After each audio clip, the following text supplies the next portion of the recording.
Good afternoon. Welcome to the Economic Policy Institute, and thank you for joining us today for this important conversation.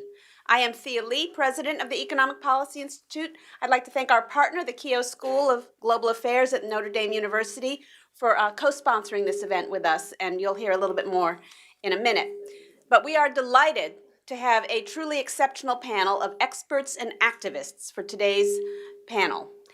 We have invited Tamara Kay, who will talk about her research on the evolving activism around trade policy since the battle over NAFTA, including her new book, Trade Battles, which is for sale outside.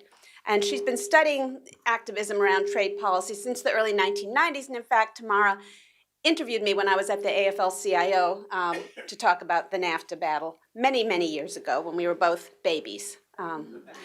And when I came to Washington in 1990, my first big job after grad school was as the trade economist here at EPI. And one of my early assignments was the North American Free Trade Agreement. So I've been working on this issue for more than 25 years. And so a lot of the work that Tamara has done really resonates with me in terms of the building of the global, the multinational, multi-sectoral coalitions of activists around these issues and around demanding a different and a better kind of trade policy. And this is, I think, an interesting and a perilous moment for trade policy. A lot of the normal party lines have broken down around, who supports what, but I think it's also a moment of opportunity for progressive activists to define a new direction for trade policy going forward that is pro-worker, pro-consumer, pro-environment, but is also built on global solidarity. And that is our challenge in this particular moment. So we're thrilled to have the other panelists with us today, Guy Molyneux from Hart Research Associates, who has done polling on this issue for many, many years and has written extensively on it. Scott Paul, who leads the Alliance for American Manufacturing, who used to be a colleague of mine at the AFL-CIO and also on the Hill working with Dave Bonnier. And Scott has done some extraordinary work at Alliance for American Manufacturing, bringing together both business and labor interests to talk about a different kind of trade policy going forward. And finally, also my old colleague, Kathy Feingold, who leads the international department at the AFL-CIO and has worked with unions and activists all over the world in terms of building a different kind of policy. And now I'd like to invite Maura Policelli to say a few more words about the Keough School and our lead speaker. Thank you, Maura.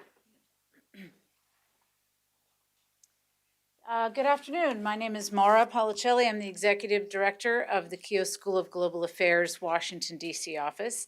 And on behalf of Dean Appleby from the Keough School of Global Affairs, I'm very pleased to see you all today. And we're honored to be collaborating with the Economic Policy Institute in sponsoring this event. The Keough School is a brand new school at Notre Dame, the first school in 100 years to be launched at the university, and we have offices here in Washington and are pleased to be engaging in such an important issue as trade policy as we begin to work on various global policy issues here in Washington. So I have the honor of introducing my colleague, Professor Kay, Tamara Kay. She's a sociologist and associate professor at the Keough School. Her research and teaching focuses on the political and legal implications of economic integration, transnationalism, and global governance for labor, environmental movements, NGOs, and policy formation. She earned her PhD at the University of California, Berkeley, and spent 2 years as a postdoctoral fellow at the Center for U.S.-Mexican Studies at the University of California, San Diego. And she began her academic career at Harvard, where she was Associate Professor of Sociology and co-director of the Transnational Studies Initiative. Professor Kay has written 2 books that each take an in-depth look at the North American Free Trade Agreement and the social movement mobilization around it. She will be highlighting this research, sharing highlights from it, that can inform today's trade battle. So please join me in welcoming Professor Kay.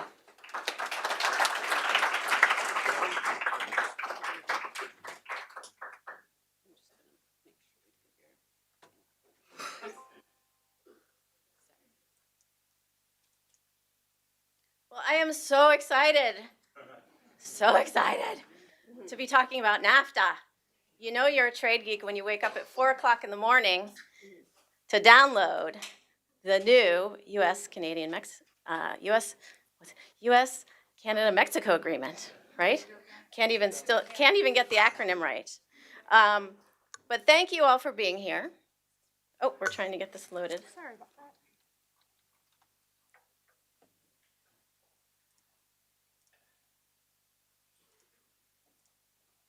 Great, thanks.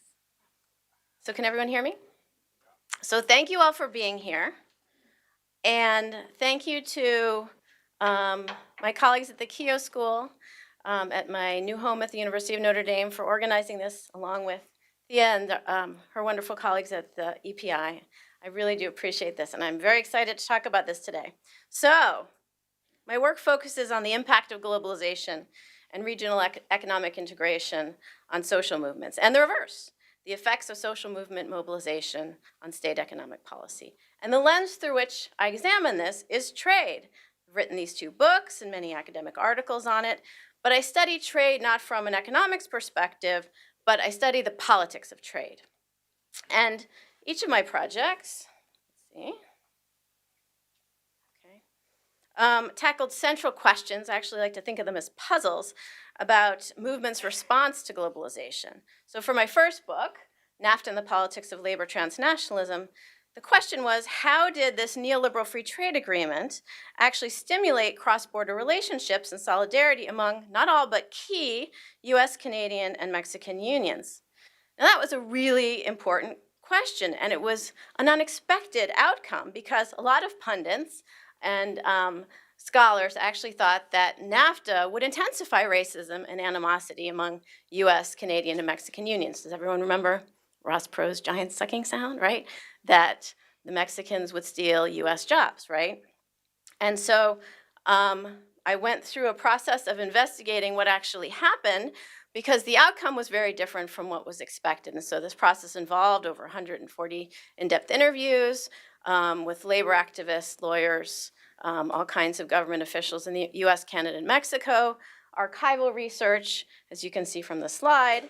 And I found that quite unexpectedly, by creating this new transnational legal arena, it actually started to create relationships among unions that began when they started fighting against NAFTA and were really solidified when they started using, actually, NAFTA's labor side agreement.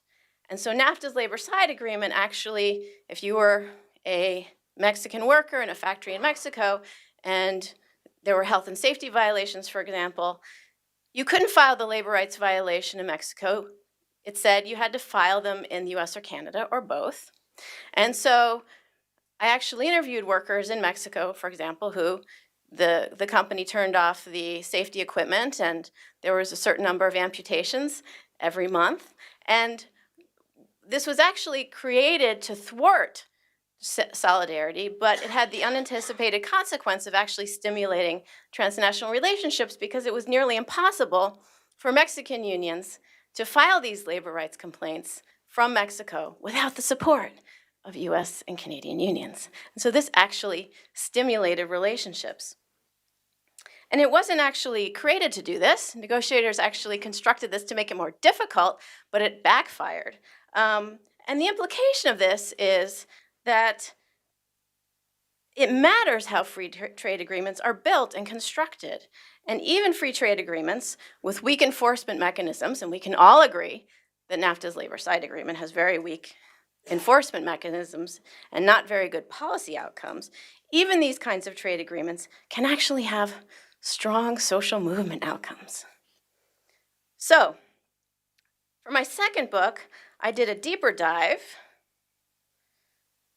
in the US story of the NAFTA fight and how movements tried to influence it. And the first question was, how did trade become politicized in the US in the first place? How did this trade agreement, NAFTA, generate so much public outrage and create a movement to oppose it? And second, how did activists succeed in getting the governments to actually add environmental and labor protections, even though they were weak, given the weakness of these activists in the trade policy arena? And these are compelling questions, actually. because surprisingly, in the decades prior to 1993, international trade policy was a non-issue politically, right? People didn't talk about it at the dinner table. Organizations, NGOs weren't organizing and mobilizing around it. And it was really considered something that economists and policy wonks would deal with. So for this project, I added another 53 in-depth interviews and a lot of archival research. And I found, first, that NAFTA generated so much outrage because it blurred the boundaries between domestic and international policies in potentially new and devastating ways for labor, the environment, consumers, farmers, among many others. So, as many of you probably know, prior to NAFTA, trade was primarily about tariffs. But NAFTA added a slew of provisions that allowed corporations to undermine domestic laws meant to protect workers and consumers and the environment in ways that could not be checked by domestic courts in any of the three countries. So when we say neoliberal globalization, this refers to the shift to really a corporate-led trade policy. An example of this is California passed a law to outlaw a cancer-causing additive to gasoline, and the Canadian company that produced that additive sued the US government for lowering its profits under NAFTA's Chapter 11. Second, I found that activists were able to influence trade policy during NAFTA's negotiation, despite their relative weakness in the trade policy arena, and despite efforts by the state to thwart their participation by creating a new set of both institutionalized insider strategies and disruptive grassroots outsider strategies. And what did this mean on the ground? It basically meant intense lobbying in DC and home districts by multiple coalition members, so going to lobby environmentalists with labor folks, consumer groups together. And they did this, combined this with mobilization and protest at key moments during the NAFTA battle. And the goal of this was to leverage public hostility to NAFTA to influence legislators and thereby threaten NAFTA's passage. And when these were deployed together, these strategies allowed activists not only to successfully challenge trade elites' ideological commitment to trade liberalization, but also to influence NAFTA itself by forcing the government to link labor, environmental, and consumer rights to trade, and to include labor and environmental protections, however weak, into the agreement. So if you remember back, the USTR at the time, Carla Hill said, prior to the negotiations starting, there will be no labor and environmental linkages to this free trade agreement. And that's when the battle began. And we ended up with a trade agreement that had, not only were they linked, but there were actually now protections of some kind. And we see today, now what the activism around is getting those to be in the body of the agreement, not as side agreements. So this is actually really important. So the key questions we're going to tackle today are the lessons from NAFTA. And how can this trade agreement, 25 years old, I'll tell you a little secret, prior to Trump's election, it was actually quite difficult for me to get this book published because publishers said, who cares about NAFTA? It's old, it's not relevant anymore. And then the election happened and everybody wanted my book. So, how can this 25-year-old trade agreement and the battle around it, what can it teach us about current activism around the USMCA and future trade agreements? Basically, what are the core lessons from NAFTA we should be attentive to now? So I'll talk about those in turn, but put them up for you to think about. So first, NAFTA shows that broad transnational coalitions matter. They increase constituencies, they coalesce rights issues. So what emerged from this battle over NAFTA was a linkage of a labor environmental rights frame that benefited both sides. They bring folks more likely to expand the scope and positions that are offered. So we get folks during the NAFTA battle who pushed against racist responses to NAFTA. We got folks who pushed for it to be more internationalist, more inclusive, and this strengthened the coalition. It created relationships that led to new struggles. I actually argue in the first book that relationships built with progressive Mexican unions was one of the many factors that pushed unions in the United States to change their position on immigration and start fighting with and for Mexican immigrant workers. And coalitions in various countries had key successes. They contributed to the demise of the Free Trade Agreement of the Americas, the WTO round, Doha round, and we could argue the TPP. So strong coalition around the USMCA battle will also be important. Second, NAFTA shows that these insider-outsider strategies matter. These coalitions need all the tools in the toolkit to be effective, and they need to be deployed at the right moments. Timing is key. Also, NAFTA shows that the structure of trade agreements matters, meaning how they are built and leveraged. As I mentioned in the beginning, they can be built in ways to thwart movement building or to stimulate it. So as I said, NAFTA was constructed in a way, the side agreement, that had this unanticipated effect of helping build solidarity among unions. But its weak enforcement mechanisms meant that although they came to the table, they did not stay, right? So started off, they started using this adjudicatory mechanism, filing complaints together, and there was basically no redress. And then they stopped using it. And when they stopped using it, it was harder to actually build solid campaigns because there was no solid concrete mechanism around which to engage. So I argue that having some kind of mechanism to engage is really important for transnational movement building. Also, free trade agreements can create new opportunities for activists. So an annex on worker representation and collective bargaining in Mexico was attached to the USMCA's new labor chapter. That's what I was downloading at 4 o'clock in the morning. It ties the agreement's entry into force to Mexico passing legislation to improve labor rights for Mexican workers. Now, the US media has framed this as the US forcing Mexico to reform, but actually it was progressive Mexican activists and lawyers who helped write the annex, and they have been pushing this reform for decades. What's interesting, though, is that the USMCA creates pressure on the Mexican government for the reforms, and the election of López Obrador, the new president of Mexico, his election provides the opportunity and leverage to make it happen. Why?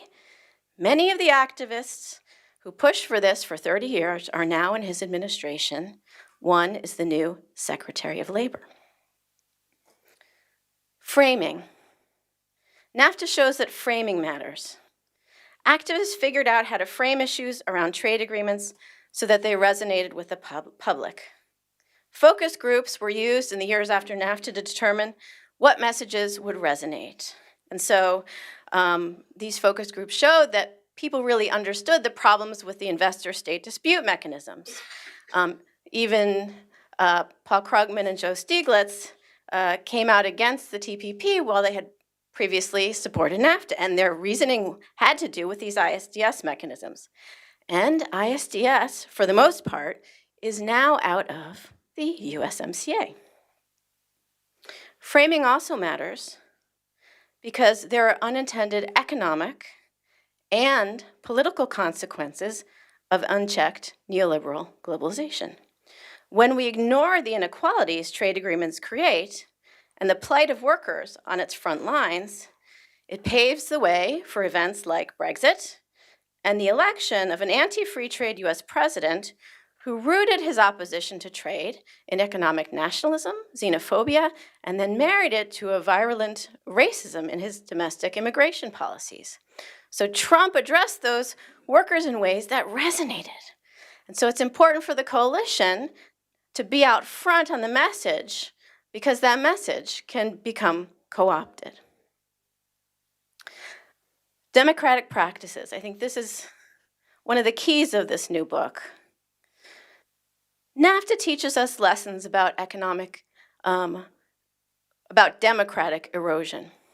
For 25 years, trade has been a proxy for the decay of democratic institutions and practices, and an epicenter of the battles to preserve them. Starting with NAFTA, governments tried to thwart democratic practices around trade by limiting transparency, access, and participation for citizens.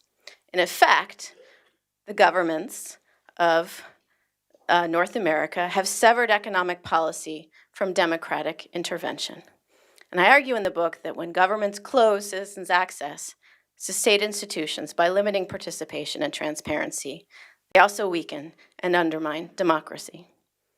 It was at moments during NAFTA negotiations when activists had information and access, often through leaked documents, that they had the most leverage to shape policy and to push back. And my final point is that NAFTA shows that globalization is not inherently positive or negative. The rules governing globalization determine who benefits and who is harmed by it. Fair trade activists, remember, they actually weren't anti-trade, they were actually for fair trade.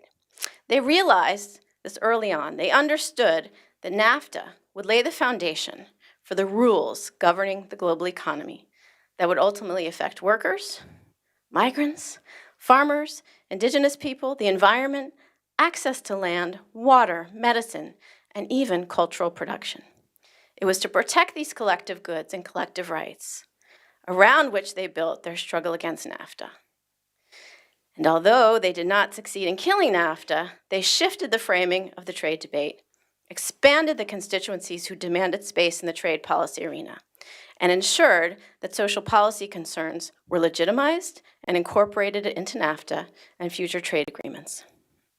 And I think this is significant because, as my colleague Jamie McCallum eloquently argues, victory is not as simple as winning. It is about building the power to fight in the first place. So those are my comments. And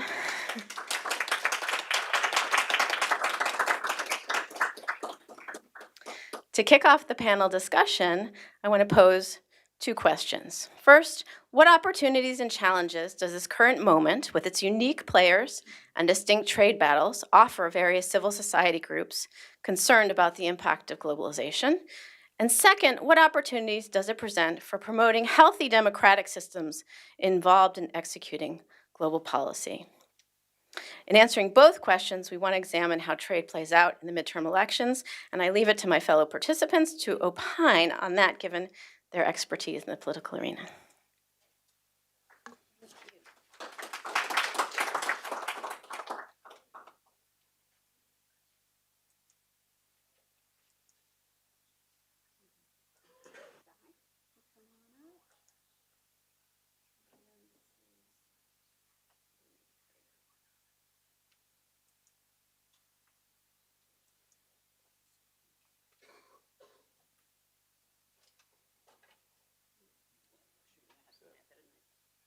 Let me see here.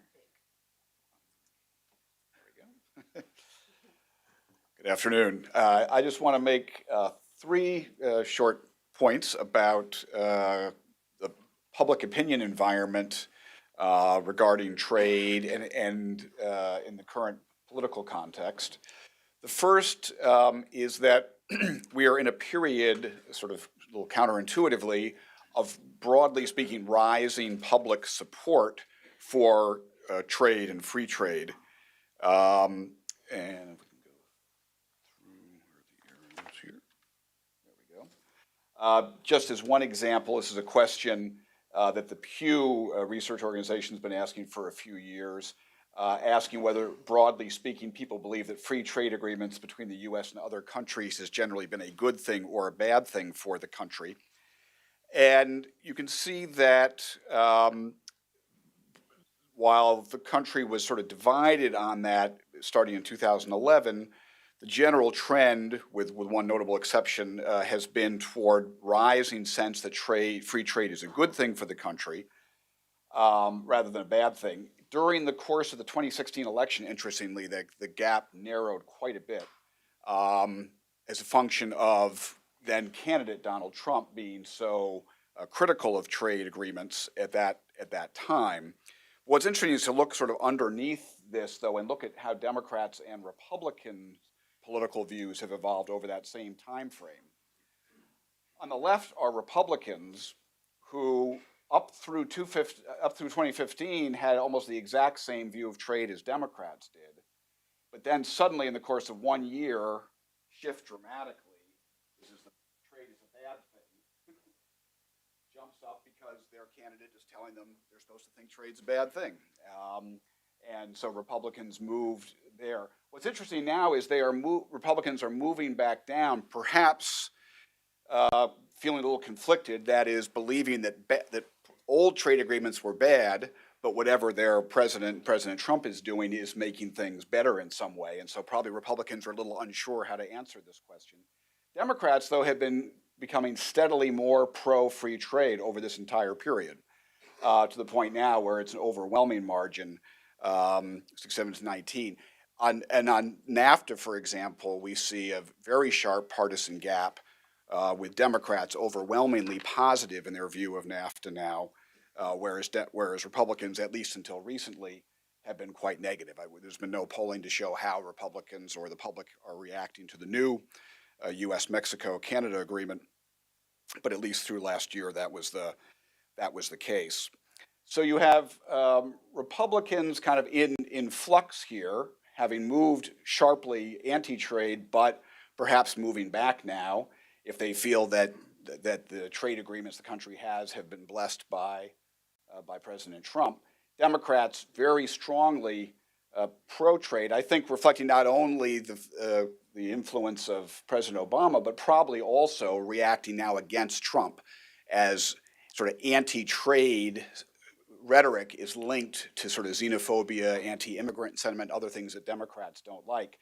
You can see a very strong kind of almost pro-trade consensus building on the Democratic side that's probably unlikely to change anytime soon. Second point I want to make is that, at least thus far, the Trump administration's approach in trade recently has not been a political success. Here's a sample question where we asked in the survey that my firm does for NBC News and the Wall Street Journal, asking people how they'd react to a candidate who favors imposing tariffs to respond to trade practices of other countries. And you can see that it's essentially an even split between being more likely or less likely to vote for that kind of candidate overall. But both Democrats and independent voters are actually move away from a candidate who expresses support for tariffs. It's really only Republicans who express any real enthusiasm for that approach. And poll questions that specifically ask about the Trump administration's tariffs and trade policies in recent times have gotten very negative reactions from the general public. The president's approval rating on handling trade, the last time it was measured, was only 38%. In the same poll, his approval on handling the economy broadly was 50%. So his trade approach is getting very negative marks. By 50 to 39%, voters say that the president's trade policies have been bad rather than good for the American economy, which is really pretty remarkable given how upbeat voters are about the state of the economy right now. And by 2 to 1, 53 to 26%, they say that Trump's tariff policy specifically is more likely to hurt than help average Americans. So, but whether it's a question format specifically about the administration and their policies or more broadly, no sign that, at least that the sort of approach of threatening or imposing tariffs has been at all popular with the country. As I say, we don't know yet whether the public, what kind of judgment they have formed about the new trade agreement, but at least up till then, no sign that the administration's approach has been popular outside of the Republican electorate. And the last point I want to make is that I think that it's important to recognize that when voters think about the problem of jobs in this country, and many of them still think we do have not enough good paying jobs, they don't see it fundamentally as a problem of bad trade deals. That's the result on the right. They really see this as a problem of outsourcing and corporate greed. So the discussion that we have here in Washington often is about the trade agreements, but for the public, their starting point really is the problem being U.S. corporations taking jobs that have been in this country and sending them to other countries. And trade deals obviously can provide a context for that, but what they focus on is, in other words, they're not thinking about the job problem as a problem of the U.S. versus other countries, and other countries somehow getting the better of us or taking advantage of us. Much more, it's about large corporations moving jobs to other places to take advantage of low wages or weaker environmental protections or other things that make it attractive to outsource. And that's their real starting point. And so I think to engage the broad public, you need to sort of deal with this sort of framework that the public brings to the debate, which is about fundamentally a problem of outsourcing and the decisions of corporations to leave.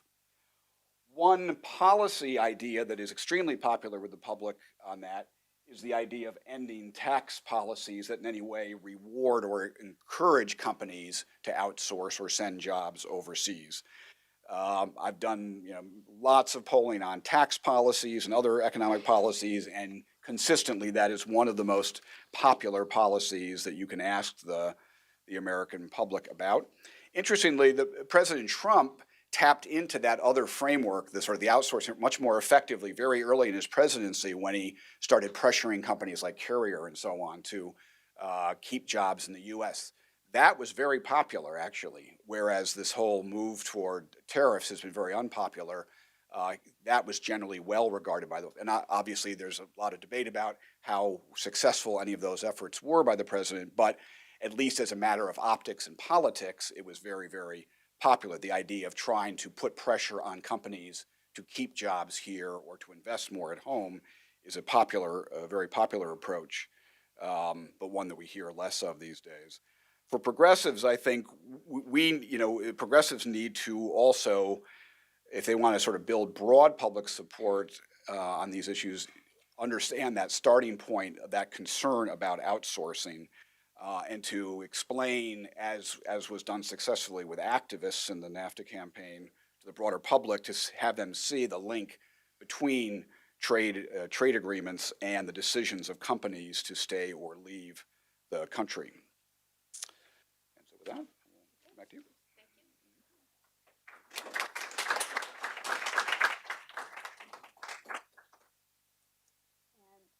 Scott Paul.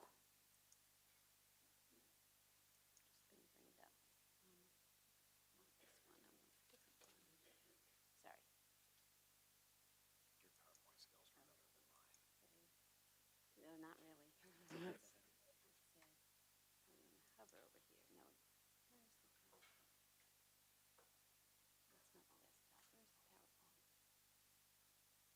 Where's the PowerPoint? Dan. It disappeared. The PowerPoint.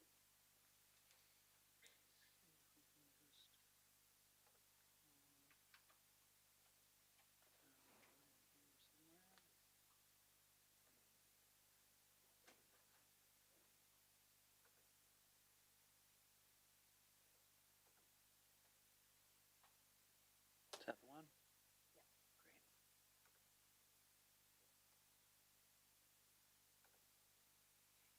All right. Yeah. Excellent. PowerPoint, the perpetual curse with or without NAFTA.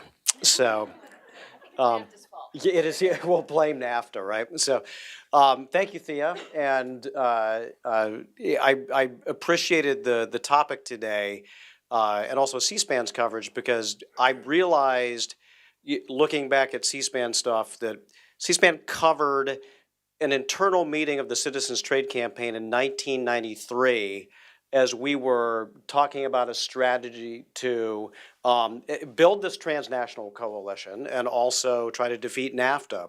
And here we are 25 years later, having an older conversation in the 21st century.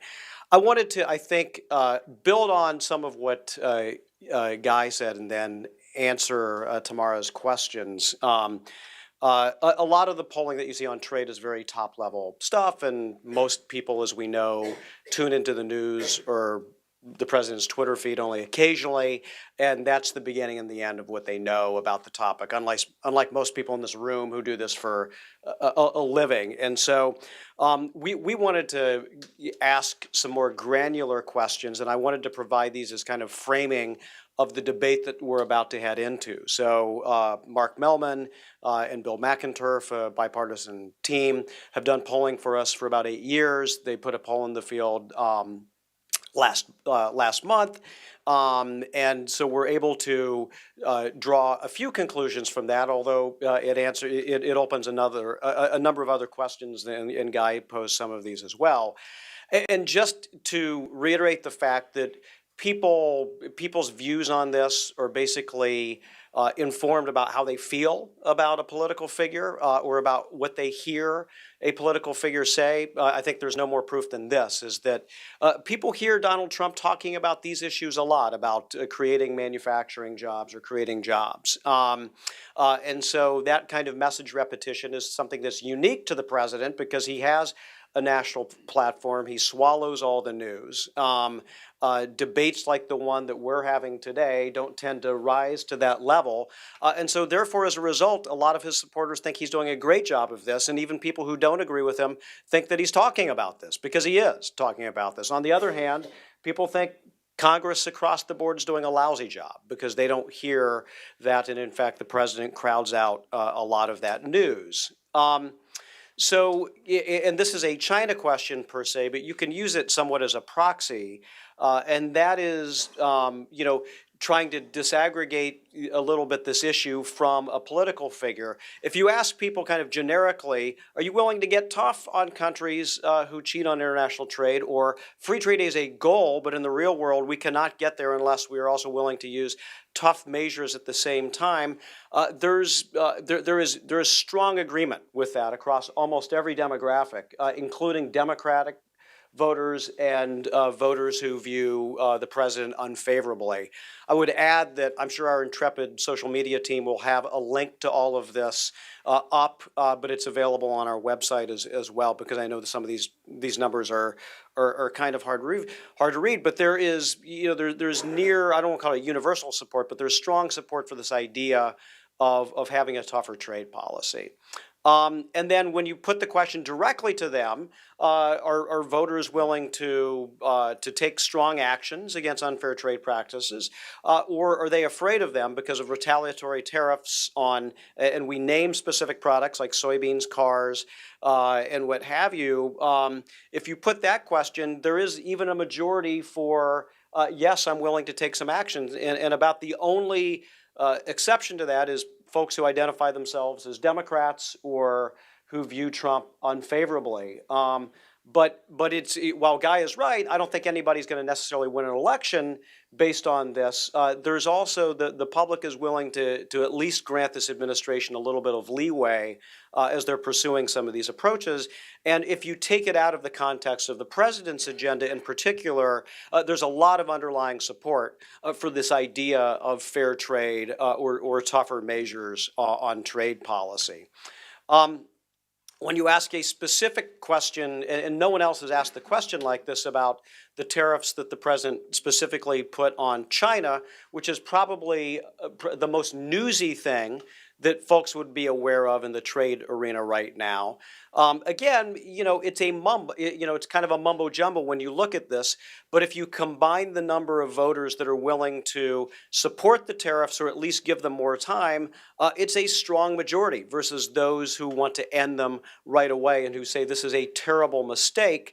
And again, even among Democratic ID'd voters, there's a slim majority who say either keep the tariffs or give them more time, versus those that would say end them right now. And so it's not necessarily, I would argue that a lot of the top level questions on trade, I think, are largely cast by how people feel about the president and his policies. And it's a proxy for that. But if you dig into it, there's a lot of public support for the types of changes that we want to see. And this gets me to my last slide here, which is very relevant to the NAFTA conversation. And that's what do people think is an important outcome of trade agreements? And raising wages records the strongest measure. That's a specific kind of labor goal as well, to have raising wages.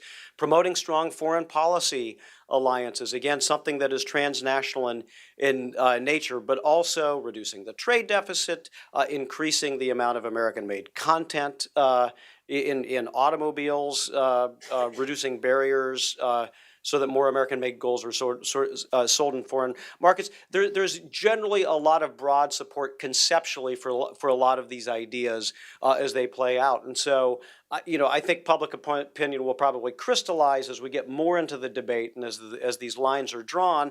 But there's a lot of support for a reformed trade policy along the lines of what many Democrats and the labor movement have proposed for a long time, and one that President Trump, in some ways, says he's for, while as Tamara notes, infusing it with a lot of other dog whistles that certainly complicate things as well. And so a couple of the, in answer to kind of the framing questions that she provided, I think that we're going to be at an interesting time. And just as I think everyone can agree that this NAFTA 25 years ago was an incredible experiment. It was the first large merger of a developing and a developed economy without a safety net. Keep in mind, the EU had safety net components to it. And it was built in the context where we had a fair amount of economic strength. Bill Clinton had a fair amount of economic support in all of this, but you also had kind of this this figure who was a demagogue out there, Ross Perot, saying all sorts of bad things about it, along with a lot of labor leaders. It was certainly complicated to build these transnational alliances, but I think that was one of the real strengths or the outcomes of this, because the economic performance wasn't. And as as was just pointed out about the outsourcing, I mean, there's still this issue of job migration today in Indiana, with Carrier and Rexnord moving operations to Mexico. So this is something that is still fresh in many people's mind. It's not some distant notion of something that may have happened 25 years ago. So the USMCA, in a similar way, is going to also be a grand experiment. And it is, can you roll back kind of embedded practices of corporations and governmental attitudes towards free markets that have been, locked into place for 25 years. And that's the question, I think, in a lot of ways that the USMCA is going to pose. This investor state rollback. How real can it be? This idea of trying to raise wages through an agreement. How real will this be? And I think there's a lot of exciting possibilities here. But these are unanswered questions because we tried the exact opposite of this 25 years ago, and we saw what the outcome was, which was something that was completely inadequate for the working people of Canada, Mexico, and the United States, and something that served to weaken rather than strengthen the middle class in all three countries. And I think that one of the overriding challenges for progressives, for the labor movement, for Democrats, is to remind folks that they were here at this issue long before President Trump ever arrived there. And even though he may share some of the goals, fairness for whom is a very important point. And it's about fairness for working people in the middle class in all three countries, as opposed to something that's much more nationalist and Trumpian. And we're kind of entering an experimental phase here, because we haven't seen a debate like this in modern trade politics in the United States. And I, for one, am looking forward to it. Thanks.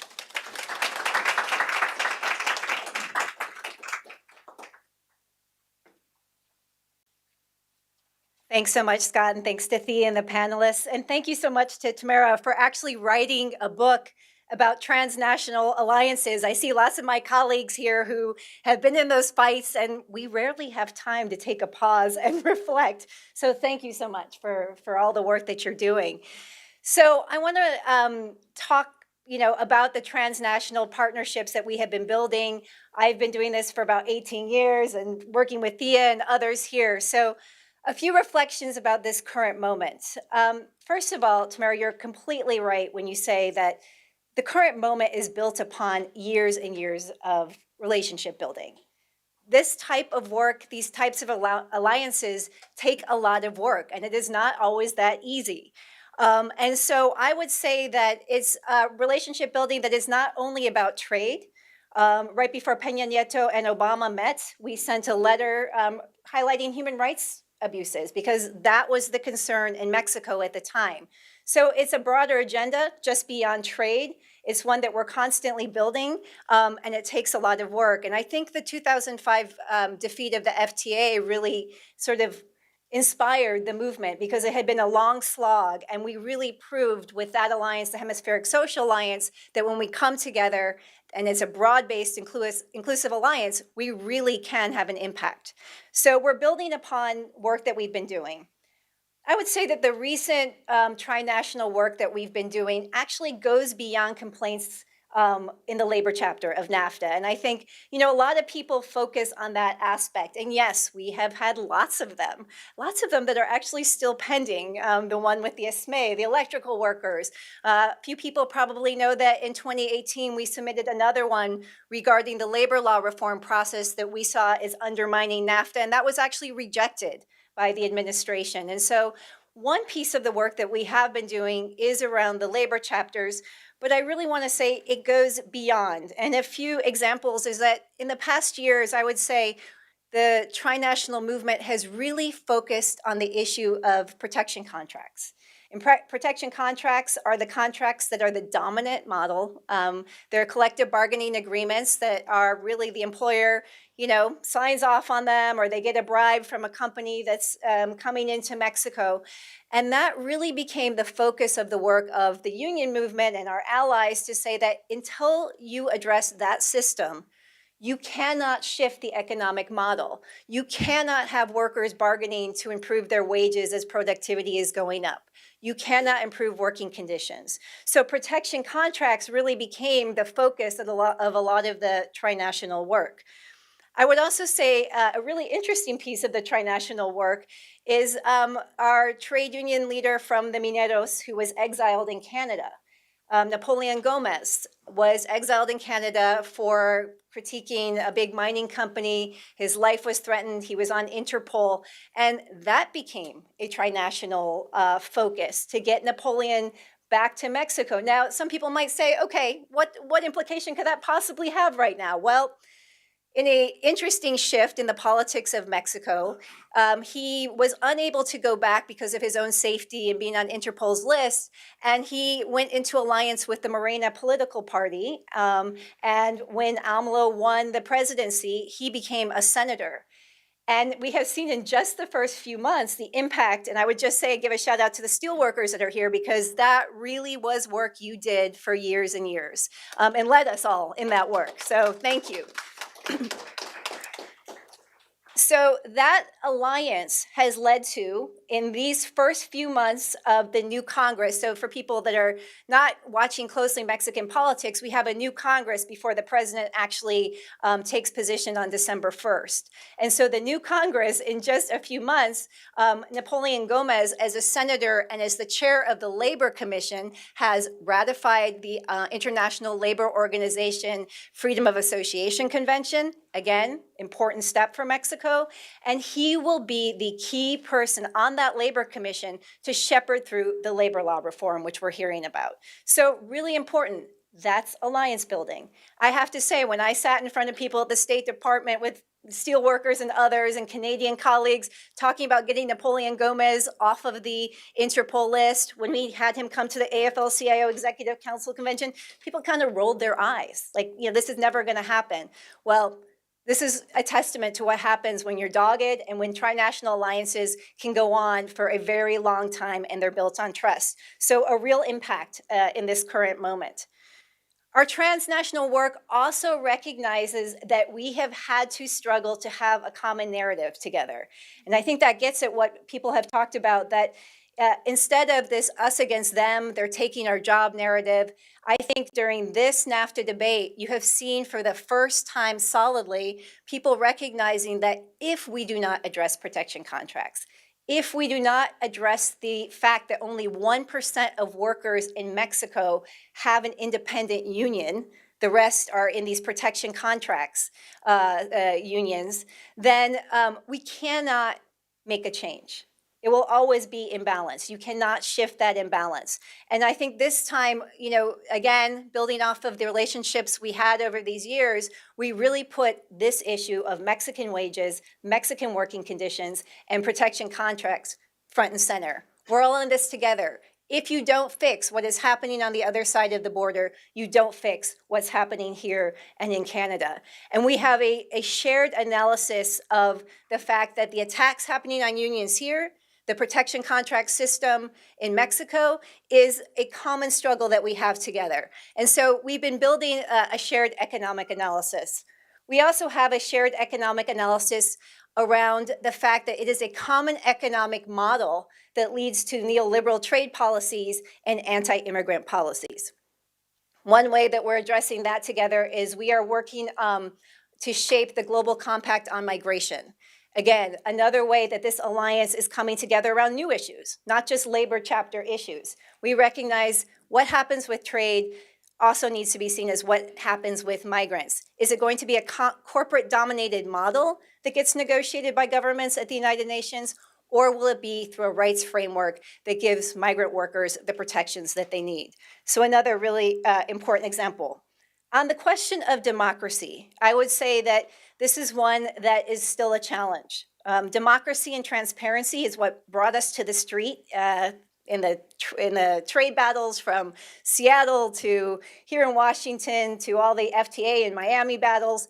And to this day, the three countries have very different approaches to democratic structures in the trade negotiations. In the US, we have the Labor Advisory Committee that brings together union leaders who can look at text, although we do often get the text through other ways because it takes so long to get the text. That is one place where labor gets to consult. In Mexico, there is no consultation process or body. So the Mexican workers, just today, the Mexican unions still aren't clear about what the text says.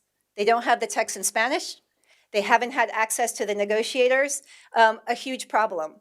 In Canada, there is no LAC equivalent. So again, a huge problem. So I would say that we have a huge challenge as we're moving forward with our transnational partnership and alliances. I think at this point, we need to make sure that the labor movement continues to reach out to our allies, continues to strengthen the partnerships that we have. And just as I end, and I was coming over here today, we are again crafting a new narrative together on our position towards this new draft agreement, which will be coming out shortly with the Canadian and the Mexican unions. Again, trying to show that going forward, we have a similar critique of the model. We see some good things, possibilities, opportunities like labor law reform process in Mexico, but we have a long way to go together. Thank you.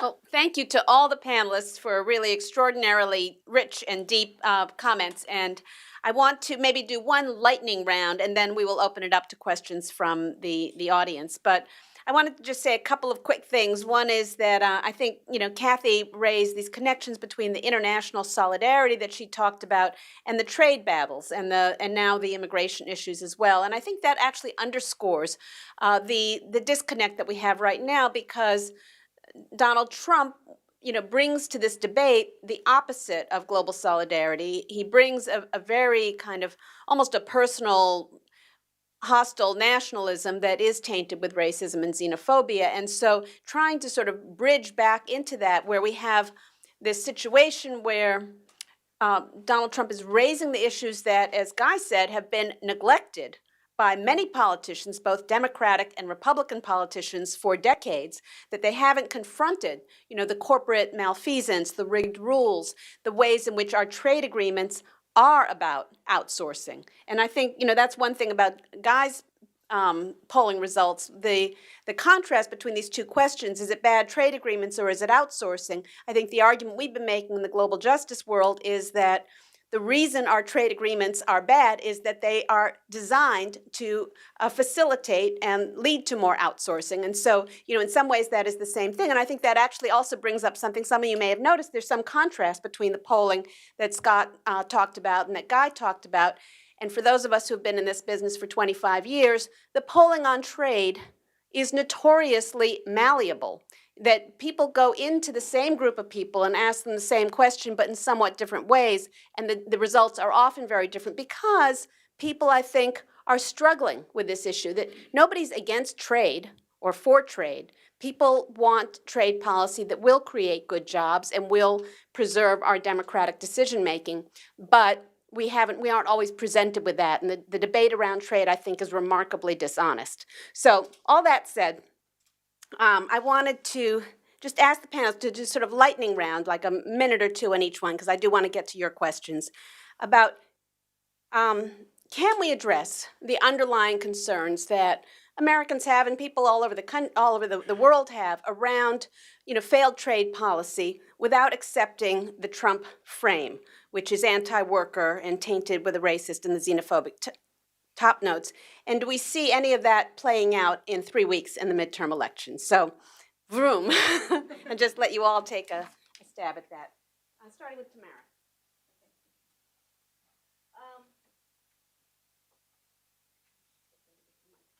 Well, I mean, I don't think that, Trump is motivated by a certain outcome. Can you hear me? Can everyone hear me? Touch the talk. So Trump is interested in a certain outcome, but he's not really motivated by an ethical grounding in all of this. And so, I think that it is up to the Democrats and to all the progressive organizations that have been working on this for 25 years to really reclaim that. I think that, I'll do a little economist turn here, but, economists have argued forever that there are trade winners and there's trade losers. And, that, jobs are lost to NAFTA, and we have over 1 million jobs documented as being lost to NAFTA, but there's all these jobs that are gained. And I think, the problem with that line of thinking is that, one, it doesn't reflect a lot of empathy for the workers in actual communities and the communities themselves who are impacted by trade. And it's also not a very politically savvy strategy, right? Because we saw the impact in the 2016 election of actually neglecting those folks. What I think will be interesting, an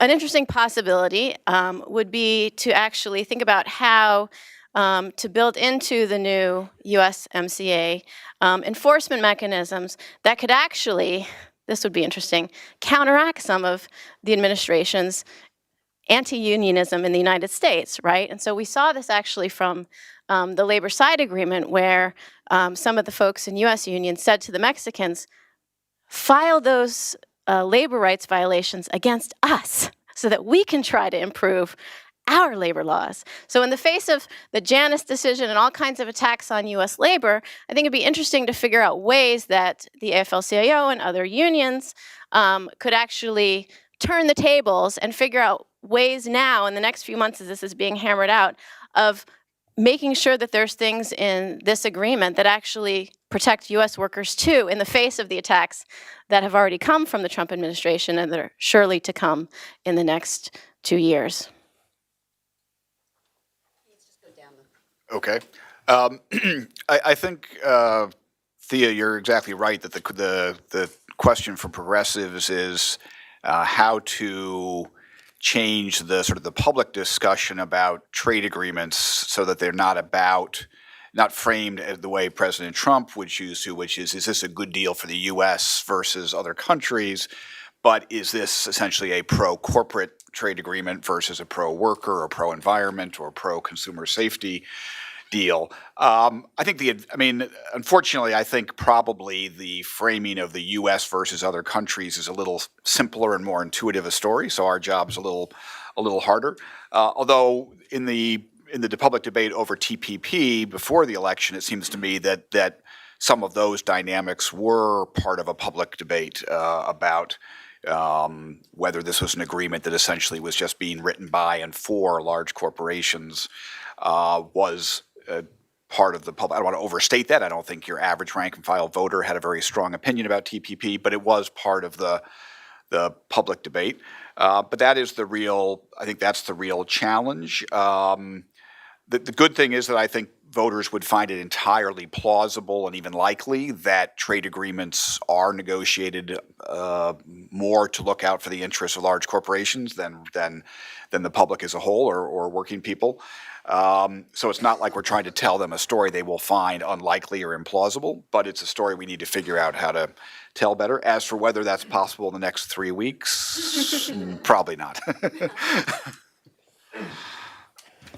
So, yeah, I don't think that the USMCA or trade are going to be major election issues. And if you look at any of the polls, like it's healthcare, education, I mean, the idea of either trade wars or for or against tariffs are way down the list. I think an interesting question, though, is how does this agreement get passed? Because ultimately the Congress has to approve it. And if you think about, there's not a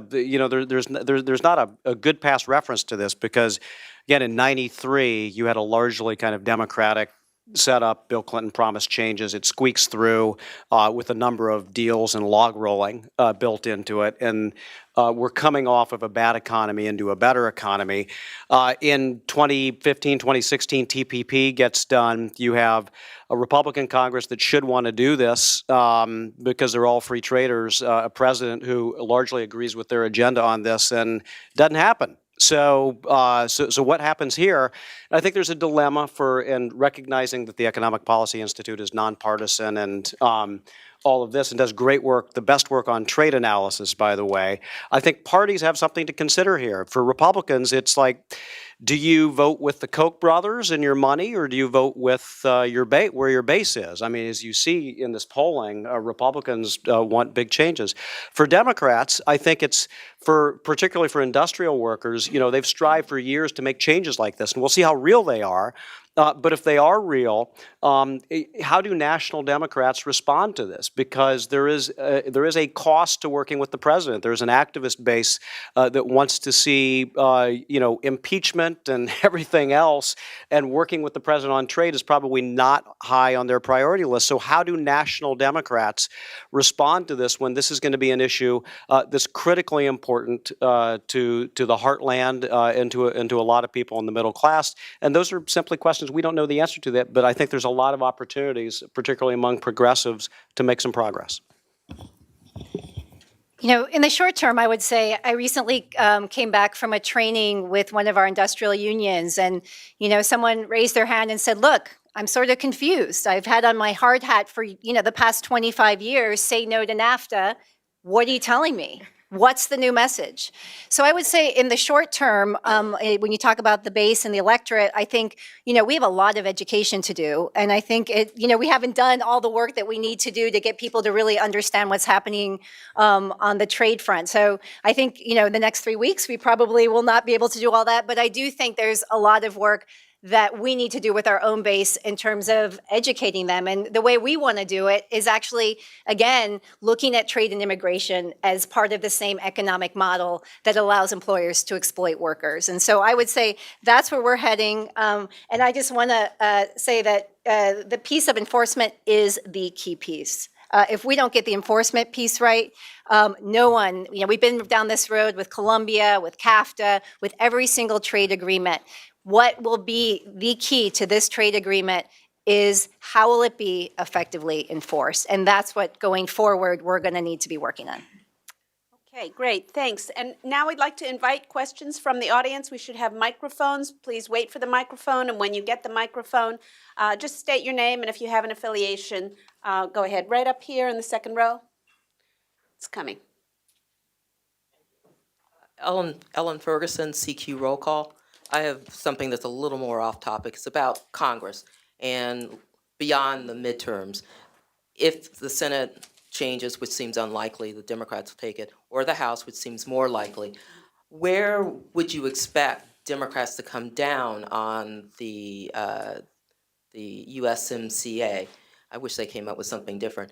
And you mentioned some of the educational work you have to do with your bases. I mean, how are politicians supposed to kind of navigate this, especially Democrats who have long cited some of the same issues that you have as their concerns in trade agreements? But now you have President Trump moving forward a trade agreement that incorporates many of the kind of touchstones that a lot of the politicians have campaigned on.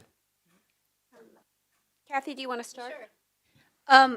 So I just want to, be clear, first of all, that there is some good things on paper, but we don't know, like we say in the labor movement, a collective bargaining agreement is only good when you see the final language and it gets signed. And so I think, to be very clear right now, there are some positive steps.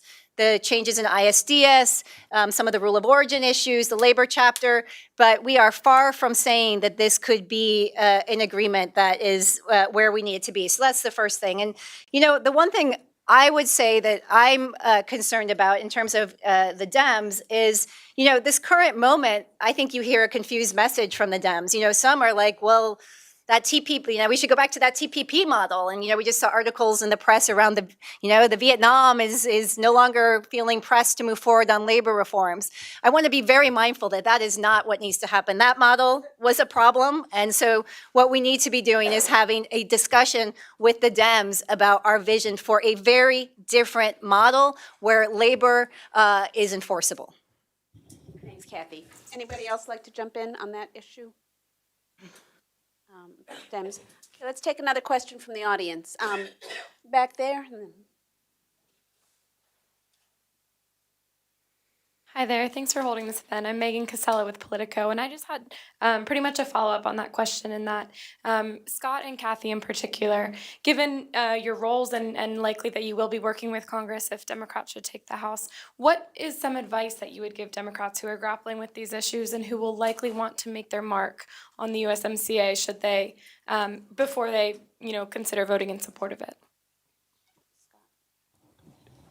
You're assuming they would listen to our advice, which is a big assumption. But look, I think, and Kathy is right here. We have an agreement on paper that everybody doesn't have access to right now in all three countries, and so anybody familiar with the trade debate knows that the beginning point is not the end point, that there's the implementing legislation, there's a lot of other changes that need to take place, and so what you see now is not what Congress is going to be asked to vote on. That's point number one. Point number two, if I were a Democrat, I would say, maybe we can get an infrastructure package. Maybe we can find mechanisms that are going to guarantee workers' rights supports that we don't have right now. I would be looking to put a little extra into it. Understanding that that's how these things always get passed. Use it for the force of good rather than the force of evil, as has been used in the past, where there were carve-outs for getting airplanes made in different places and cruise ship giveaways and how many others. I mean, all this crazy stuff. But do something that's going to positively impact workers and provide that kind of enforcement, but also that economic boost that they're going to see that they didn't see from the tax cut or something like that. That would be my counsel to them. And I would just add to that wise counsel that I think right now, in order to enforce trade agreements, you really rely on the labor movement to submit complaints. I mean, the GAO has written a few reports documenting that. So if I was a Democrat, I would say, what is it that needs to be done so that if there's a violation, there is actually repercussion? So maybe you cannot bring your product into this country. We have that type of arrangement with some of the forced labor issues. We can look at government procurement issues. I think there are a whole host of enforcement mechanisms that should be looked at. And some of them exist piecemeal already, like the forced labor pieces that are semi-effective. We would need to strengthen that. But we have some existing models. We need to have a vision for other models so that the onus is not on the labor movement to say, hey, this isn't working. But we need the structure, to your structural piece, that is constantly monitoring and enforcing the agreement. Tamara or Don, do you want to add anything? Just move to another question. All right. Up here on the front row, Claude. Thank you. Identify yourself. Claude Fontaine, Fontaine International. With regard to the message to Democrats and how that's shaped. Obviously, if Democrats take control of the House is a very leadership-controlled body, so it becomes very much about the leadership, which presumably puts labor in a good position. However, Trump will try to set this up as a choice between this deal and no deal. So, so you can have this. You may not like it, but would you rather have this or NAFTA ends? What's the answer to that, basically? I will just say that ultimately the thing that will drive this is how do they get the votes to pass it? And what's the kind of coalition that will form those votes? And again, this is a grand experiment. There's never been kind of a deal framed as an improvement of a past deal that a lot of the one party rejected. And it will, there's going to be an interesting calculation. We don't know what's going to happen in the Senate yet as well, but this will take, this will be driven by what's going to get this passed. And that, and a lot of this you don't know until the clock starts ticking and it gets real, because there's not a lot of members that want to stake out a position on this if they don't think it's ever going to happen. But I think that, so far, if you look at the U.S. Trade representative's office, they have done a lot of outreach. In fact, outreach that hasn't been done, that was never done by Mike Froman to labor and progressives. So, Bob Lighthizer and his team. Froman is the former. Oh, Mike Froman is the former USTR, of course. So, it will be very interesting. But there's there's like it's a jigsaw puzzle, because you can't do too much that is going to alienate too many Republicans. You're like the DJ at the mixing board. You got to have the bass and treble just right. It's not an easy task. So. I just wanted to make a point on Mexico, because that kind of game of chicken, the really interesting thing, again, because we haven't seen this before, not in TPP, it wasn't like Vietnam was changing its labor laws before TPP. Mexico is going to change its labor law. Lopez Obrador has asked that before he takes office in December 1st, the labor law legislation gets passed. The political party, Morena, has the votes. The man I talked to you about before, the head of the Mineros Union, Napoleon Gomez, is the one that will be shepherding it through the Labor Commission. So this is a unique moment where NAFTA or no NAFTA, we see real change because there's a commitment to do constitutional reform in Mexico. And so that is a different situation in terms of pressure points from other countries that are already in this.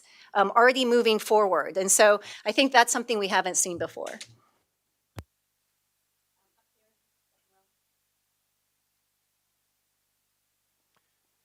Dennis Olson with the United Food and Commercial Workers Union. And just taking off on the point made about Robert Lighthizer, excuse me, I was wondering what people's thoughts are as far as a political strategy that's sort of being emerging from Sherrod Brown, who of course has worked with Lighthizer for years in Ohio, and going back to when Trump actually suspended NAFTA and so forth, and all the big companies were screaming, and Brown's comment was, well, when big corporations start screaming at like that, I think it may be that there's probably something good in it, even though 90% of the time I don't agree with Trump. Does he provide the Democrats with a template as far as threading the needle politically here? And also a second part of that question being, with people like Lighthizer, there's others I've heard that are in the administration. You have like the Wall Street and the populist segments of the administration. That same sort of question on that. I'll just jump in very quickly and say Sherrod Brown should be the North Star for Democrats on trade policy. Anybody else that's kind of a heavy question? Maybe too heavy. Maybe we have time for, I think, just one more. So, sorry. Yeah. Former question. And introduce yourself. Oh, I'm John Russo. I'm a Georgetown visiting scholar at the Kalmanovitz Initiative for Labor and the Working Poor, but former director of the Center for Working Class Studies at Youngstown State, and the head of the labor studies program there for 32 years. The question, am I pushing this right? Or? Okay. My question is a pretty serious one about, and I think I mentioned it to Scott, is about a shared situation, and to a lesser extent, Tim Ryan's, both from my area. And what type of NAFTA agreement is going to make sense for him? Because what you're talking about right now is a type of incrementalism in terms of his actual policy. And what's going to be, and it's the question actually, a lot of reporters, I mean, I got a question, comment or a question last week from Bloomberg's asking me, what's Brown going to do? And I said, I don't know. Because a lot depends, like you guys said, what's actually in the agreement. And the reporter was sort of pushing me, you know, reporters. And I said, perhaps the best agreement would be no agreement. And the person just sort of stopped, because that would give everybody this type of political protection. You know, Brown and the base in Ohio that supports Brown, you know, are going to be with him regardless. But it does raise a question about how this moves forward. And the other question is the Democratic Party, and this is Scott and I have talked about this, it's how many people on the Foreign Relations Committee are from farm states? How many congressmen have what the average manufacturing amount? I mean, in our congressional districts have the average manufacturing? Very small. So, you know, how this gets played out is very difficult. And I think the final thing is the question about, can we overcome what I call the suspension of your disbelief about Democrats? In my area, it's very difficult. This piece I recently wrote and that published in the Democratic Strategist and was really about, I'm sorry, Thea. Go ahead. Was basically that since the Lordstown plant has lost 3,000 workers since Trump got elected. And every indication, and by the way, 40% of that local voted for Republicans in 2016. My observation with talking to leadership and to two members is that there's been hasn't been very much lessening of that support. And part of it goes back to what you guys talked about NAFTA originally. Because the workers will say out there, remember what you told us. This is talking to their leadership. You said anybody who voted for NAFTA is going to get punished. And in 2000, that's exactly what happened. So it's more of a comment than or a cautionary tale. Does anybody want to say anything? Well, maybe I'll take this up. Maybe I'll take this opportunity to wrap up and thank you all for coming today and for your attention, but especially thanks to all of our panelists who did an extraordinary job here. So join me. And let me just say, you know, one word in terms of your question, John, about trade policy and how difficult this moment is and how complicated it is for both Democrats and Republicans, I think. And part of the issue is that, you know, there's a lot of attention right now on the USMCA, but that is, first of all, not complete. And so it's, you know, of course, politicians and, you know, major constituency organizations are not going to come out with a position until they know what it really is and whether it's going to be enforced or not.